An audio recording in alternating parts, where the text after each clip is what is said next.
जी बिस्मिल्लाहिर्रहमानिर्रहीम अस्सलामु अलैकुम वरहमतुल्लाहि वबरकातुहू। मेरा नाम है डॉक्टर मोहम्मद मुज़म्मिल हसन। एक नए सेशन के साथ आपकी खिदमत में हाज़िर हैं जी। क्वेश्चन आंसर्स का सेशन करने जा रहे हैं। जो भी आपके सवालात हों आप डॉक्टर उस्मान को भेज सकते हैं जी, इंशाल्लाह आपको रिप्लाई करेंगे। एक वीक हमारा बीच में मिस हो गया, इसलिए ऊपर नीचे हम 2 सेशन कर रहे हैं। तो सवाल ये है जी कि बेस्ट फीडिंग रजीम जो है मिल्किंग वाले काउस के लिए क्या है। सवाल ये पूछा जा रहा है, दिन में 2 दफ़ा दिया जाए या फिर जानवर को खुली छुट्टी हो कि वो अपनी मर्ज़ी से जो है वो खुराक पे चले जाए, और क्या प्रेग्नेंट जानवरों के लिए भी ऐसा ही करना चाहिए, ये सवाल है जी। देखिए, हम आपको अपनी रूटीन बता देते हैं। हम ये करते हैं कि TMR बना लिया जाता है जी, और जैसे ही जानवर मिल्किंग के बाद आते हैं तो उनको ऑफ़र कर देते हैं, ठीक है जी। वो उनके आगे पड़ा रहता है और सेकंड मिल्किंग तक तकरीबन जानवर उसमें से 90-95% तक खा चुके होते हैं।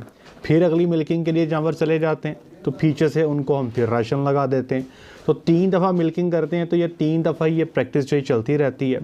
हाँ, बाज़ औक़ात ऐसे होता है कि अगर जानवर राशन जल्दी ख़त्म कर दें तो उसी हिसाब से हम अपने राशन को मैनेज कर लेते हैं। अगर जानवर राशन ख़त्म ना कर पाएँ, गर्मी के मौसम में बाज़ औक़ात ऐसे होता है कि जानवर की खुराक जो है इनटेक कम हो जाती है, उसी हिसाब से फिर हम इसको मैनेज कर लेते हैं। प्रेग्नेंट एनिमल्स को अमूमी तौर पे हम दिन में 2 दफ़ा राशन ऑफ़र करते हैं जी, और फ्री एक्सेस होती है, बांधते नहीं हैं, इनकी मर्ज़ी है, इनकी खुरली खाली नहीं होनी चाहिए। हमारे यहाँ ये कॉन्सेप्ट है कि जानवर जब खा पी ले उसको खुरली से साइड पे बांध देते हैं कि जी इसने जुगाली करनी है। भाई, जानवर का जब जुगाली का दिल करेगा वो कर लेगा। जानवर बेवकूफ़ नहीं होते। आप उनको खुली छुट्टी दें, अपनी मर्ज़ी से खाएंगे, अपनी मर्ज़ी से पानी पिएंगे और अपनी मर्ज़ी से बैठेंगे और जुगाली भी करेंगे। अगला सवाल है जी कि सर्टिफाइड प्योर ब्रीड की वछियाँ कहाँ से मिल सकती हैं। देखें जी, आजकल लोग बहुत सियाने हो गए हैं, वछियाँ तो नहीं देते। अच्छी नस्ल की सर्टिफाइड वछियाँ तो भाई कोई भी नहीं देता। हाँ, प्रेग्नेंट वछियाँ जो हैं, जो कन्फर्म प्रेग्नेंट हैं 2 से 6 माह की, वो आपको मिल जाती हैं। JK डेयरी फार्म जो है पाकिस्तान में, वहाँ से अमूमी तौर पे हम ख़रीद के लाते हैं, वो अच्छी वछियाँ होती हैं जी। ये तीसरा सवाल है जी, पॉपकॉर्न के लिए जो मकई इस्तेमाल होती है उसको फीड के लिए इस्तेमाल कर सकते हैं। ये मेरे तो ख्याल हो जानी चाहिए। जिस मकई को हम अपने खाने के लिए इस्तेमाल करते हैं उसको जानवर भी खा सकते हैं जी। सवाल नंबर 4 है जी, 8 से 10 गायों के लिए शेड कौन सा बनाना चाहिए जिसमें 20-25 लीटर वाली गाय रख सकते हैं। देखिए जी, शेड जब भी बनाएं तो उसमें को 3-4 बातें बता देता हूँ। एक तो वो शर्कन गरबन होना चाहिए, ईस्ट वेस्ट, ठीक है, उसकी जो डायरेक्शन है।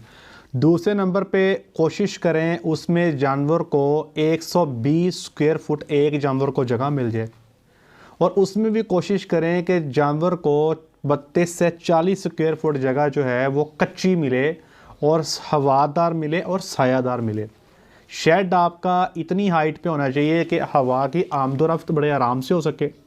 शेड मजबूत होना चाहिए कि उसके साथ आप पंखे और बाकी एसेसरीज शावर लगा सकें, और शेड के अंदर जो है दिन के टाइम धूप जो है वो नहीं आनी चाहिए, ठीक है जी। ये कुछ चीज़ों का आप ख्याल रखें। आप 20 के आप 40 लीटर वाली गाय ले आएँ, ठीक है जी। अगला सवाल है, सर आपने नेपियर ग्रास के बारे में अपना एक्सपीरियंस शेयर नहीं किया। दी, हमने नेपियर ग्रास लगाया था जी, और दूध वाले जानवरों में उसको हमने इस्तेमाल नहीं किया, उसको हमने काट के जो हमारे ड्राई प्रेग्नेंट एनिमल्स हैं जी उनमें इस्तेमाल किया था।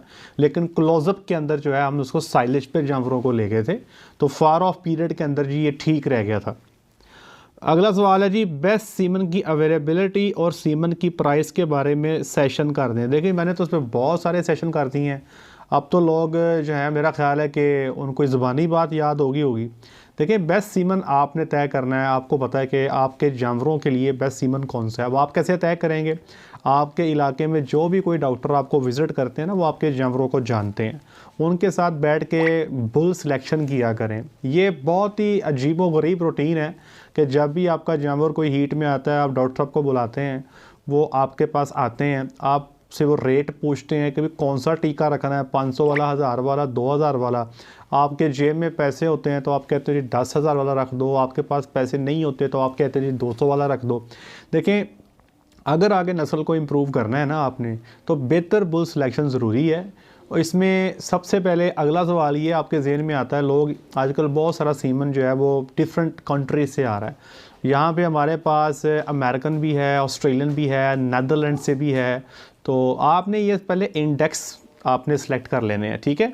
जैसे NVI एक इंडेक्स है, TPI एक इंडेक्स है, BPI एक इंडेक्स है, RGG एक इंडेक्स है। आप पहले तय कर लें कि किस इंडेक्स पे आप जाना चाहते हैं। अगर आप खुद तय नहीं कर सकते, आप अपने डॉक्टर से मशवरा कर लें। जिस इंडेक्स में भी आप काम करना चाहते हैं उसकी जो बुल रेंज है उसमें आप कोई एक अच्छी क्वालिटी का बुल जो है अपने लिए पसंद कर लें। और प्राइस जो है सर इसमें बड़ी वेरिएशन है। तकरीबन जो सेक्स सीमन है ना जी, वो 3000 से लेकर 10,000 तक की रेंज में लोग बेच रहे हैं। नॉर्मल सीमन जो है वो 400 से लेकर 4000 तक बेच रहे हैं। अब बेस्ट सीमन क्या है वो आपके जानवर के हिसाब से डिसाइड होगा। हो सकता है कि आपके जानवर के लिए जो बेस्ट सीमन हो वो सस्ता हो सकता है बहुत महंगा हो। तो आई होप सो कि आपको ये बात समझ लग गई होगी। अगला सवाल है जी कि मीट फार्मिंग पर एक सेशन कर दें। जी इंशाल्लाह जी इस पे वर्किंग कर रहे हैं, आपको जल्द इस पे सेशन बना के देंगे। अगला सवाल है BCS से क्या मुराद है और एक काऊ का BCS कितना होना चाहिए। BCS कहते हैं बॉडी कंडीशन स्कोर, या आम ज़ुबान में कह लें कि जानवर की सेहत वो कैसी है, कमज़ोर है, मोटी है, दरमियानी है, पतली है। इसको हम ना स्कोर दे लेते हैं। तो ये 1 से 5 तक का स्कोर जो है ज़्यादातर जो है ये लोग अडॉप्ट करते हैं। जो हर डॉक्टर की अपनी राय है जी।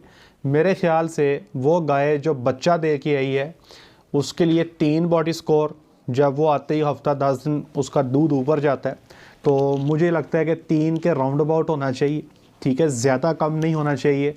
वो जानवर जो पीक प्रोडक्शन दे रहा है, ज़्यादा दूध दे रहा है, उसको हमें 3.5 के राउंड अबाउट मेंटेन करना चाहिए। तो मुझे जो लगता है कि 3.5 का जो स्कोर है ये मेरे हिसाब से बहुत अच्छा है। इस पर जानवर की परफॉर्मेंस भी अच्छी है और इस पर जानवर जल्दी प्रेग्नेंट भी हो जाता है। अगला सवाल है जी, प्रेग्नेंट एनिमल्स में ऑक्सीटोसिन इस्तेमाल कर सकते हैं। देखिए भाईजान एक बात याद रखिएगा कि कई सारे लोगों को प्रॉब्लम है भैंसों के साथ, या देसी जानवर हैं वो दूध ही नहीं उतारते। अगर आपके पास बच्चा मौजूद नहीं है जिससे आप जानवर का दूध उतारें, या कोई ऐसी भैंस जो बच्चे पे भी दूध नहीं उतार रही, तो आपके पास बजाय ऑक्सीटोसिन लगाने के क्या कोई ऑप्शन रह नहीं जाता। अगर तो ऑप्शन हो हमारे पास फिर तो हम सोच सकते हैं। अब 2 ऑप्शन है कि या फिर आप जानवर का दूध चोना बंद कर दें, टीका बंद कर दें, दूध उसका आहिस्ते से कम होता जाएगा। कुछ जानवरों की मजबूरी होती है, उनको टीका लगाना ही पड़ता है। हमें याद है कि जब 2010 में एसपी फार्म पे स्टार्ट किया था तो तकरीबन 90% एनिमल्स को टीका लगता था।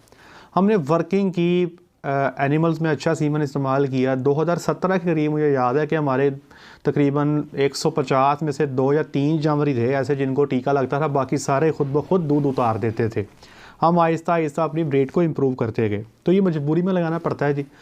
प्रेग्नेंट बफलोज़ में हम लगाते हैं, लेकिन कोशिश करें कि ज़्यादा नहीं लगाना। बफलो में अगर आप मुझसे पूछें ना, 1 सीसी से ज़्यादा लगाना बिल्कुल मुनासिब नहीं है। आधी से पौनी सीसी के बीच में अगर आप जानवर को टिका लेते हैं तो ज़्यादा बेहतर है। आखिरी सवाल है जी कि यूरिया ट्रीटेड जो व्हीट स्ट्रॉ है क्या यह प्रेग्नेंट एनिमल को दे सकते हैं। ये इसके ऊपर ना जी एक आर्टिकल है कोलोराडो स्टेट यूनिवर्सिटी का, उसकी कुछ डिटेल्स लिखी हैं, ये आपके साथ शेयर कर देता हूँ। कोलोराडो स्टेट यूनिवर्सिटी के एक्सटेंशन आर्टिकल्स हैं जी।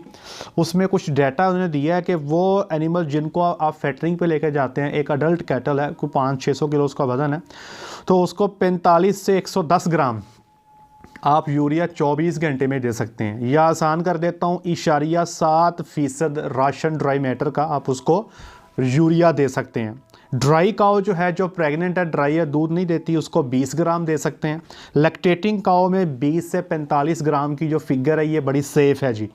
वैसे देने को तो लोग 70-80 ग्राम भी उन्हें देते देखें, ठीक है जी, प्रेगनेंसीज भी वहाँ पे आ रही हैं। लेकिन मेरे हिसाब से जो यूरिया अगर आप ना भी डालें तो गुजारा हो जाता है। बस सिर्फ खुराक की कॉस्ट को कम करने के लिए लोग बीच में यूरिया को ऐड करते हैं। यूरिया को खिलाने के लिए बेहतर है कि इसको छोटी छोटी डोजेज पे दें अगर आपने देना भी है। ज़्यादातर लोग जिनको मैं फार्मूलेशन करके देता हूँ, मैं यूरिया उसमें बिल्कुल भी नहीं डालता जी, और समटाइम्स यूरिया की वजह से टॉक्सिसिटी भी हो जाती है, प्रॉब्लम्स भी आ सकते हैं। अगर यूरिया की टॉक्सिसिटी हो जाए, यूरिया से जहरीले असरात आ जाएँ, तो उसमें जानवर जो है अनईज़ी हो जाएगा, उठेगा बैठेगा बार बार, उसको झटके लगने शुरू हो जाएंगे, मुंह से पानी निकलेगा ज़्यादा, सांसें उसकी तेज़ हो जाएंगी, जानवर चलना फिरना भूल जाएगा, उसको समझ नहीं आएगी कौन सी टांग किधर रखनी है, कोई पिछली टांग आगे करेगा, कभी अगली टांग पीछे करेगा, चलना भूल जाएगा, पेट में हवा भर जाती है, और सबसे एंड पे जो आखिरी स्टेज है, जानवर का जिस्म अकड़ जाता है, मसल जो है वो पट्टे सख्त हो जाते हैं। तो अगर ऐसा कोई मसला बन जाता है तो कोशिश करें कि पेट में हवा भरने से पहले पहले अगर आप उसको एक गैलन जो है ना जी आपने देना सिरके का, वो पिला देना है, क्योंकि इससे पीएच जो है ना वो मैदे की बढ़ जाती है, तो ये इसको न्यूट्रलाइज़ कर देता है। और उसने में जब तक आप अपना ये विनेगर सिरका जैसे कहते हैं वो आप दे लेते हैं, साथ ही आप फौरी किसी डॉक्टर को बुलाएं ताकि वो आके अपना इलाज मुआवजा शुरू कर दें। आज तक के लिए इतना ही। अगले सवालात के लिए डॉक्टर उस्मान से रब्ता कर सकते हैं। अपना ख्याल रखिएगा, दुआ में याद रखिएगा, 5 वक्त की नमाज़ अदा कीजिएगा। अस्सलाम वालेकुम।